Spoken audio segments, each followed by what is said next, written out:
आज आपण केक तयार करणार. यासाठी इथे आपण चॉकलेटला क्रश केलेला आहे, शुगर सिरप घेतलेला आहे आणि जे चॉकलेटचे पानं तयार केले ते घेतले आहे आणि फुल क्रीम घेतलेली आहे.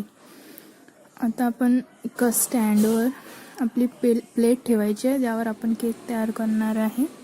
याला थोडंसं क्रीम लावून घेऊया. आता यावर आपला पहिला बेस आपण ठेवूया. बरोबर नीट सेंटरला ठेवायचा आहे. आता यावर आपण शुगर सिरपनी कोटिंग करू. हळूहळू शुगर सिरप सगळ्या केकवर पसरून त्याला कोटिंग करायचं आहे शुगर सिरपनी. आता यानंतर आपण यावर क्रीमचा अप्लाय करणार आहे.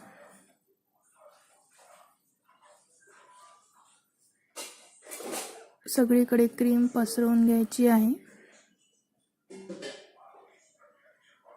पहिल्या लेअरला क्रीम पसरून झाल्यावर यावर आपण चॉकलेट स्प्रेड करणार आहे. क्रश केलेले चॉकलेट स्प्रेड करायचं आहे.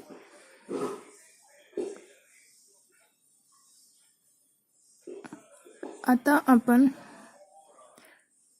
पहिल्या लेअर नंतर दुसरी लेअर त्यावर ठेवूया. याला आपण शुगर कोटिंगनी शुगर सिरप आपण टाकूया. त्यानंतर त्यावर आपल्याला क्रीम अप्लाय करायची आहे. क्रीम छान पसरून घेतल्यानंतर आपले 2 लेअर झाले आहे. आता यावर आपण तिसरा लेअर घेऊया. या तिसऱ्या लेयरला सुद्धा आपण शुगर सिरपनी कोट करून घ्यायचं आहे.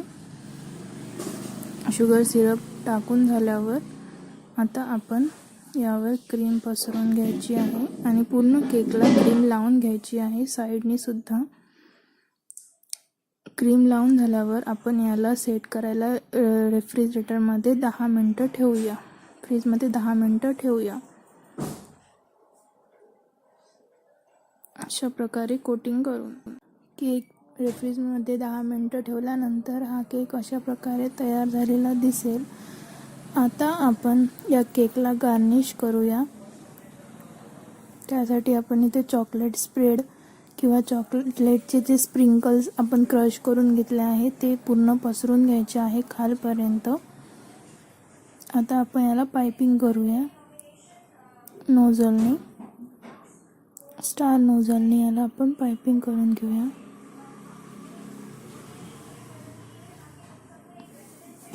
अशा प्रकारे पूर्ण केकवर आपण पाइपिंग करून घेऊया ही डिझाईन आणि खाली एक बॉर्डर देऊन देऊया.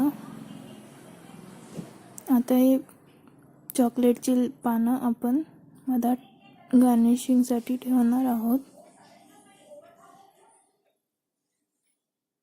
अशा प्रकारे आपण चॉकलेटचे पीस मधात ठेवून दिले आहेत. आता याला आपण गार्निशिंग करूया. अशा प्रकारे चॉकलेटचे बॉल्स आपण त्यावर ठेवून देऊया.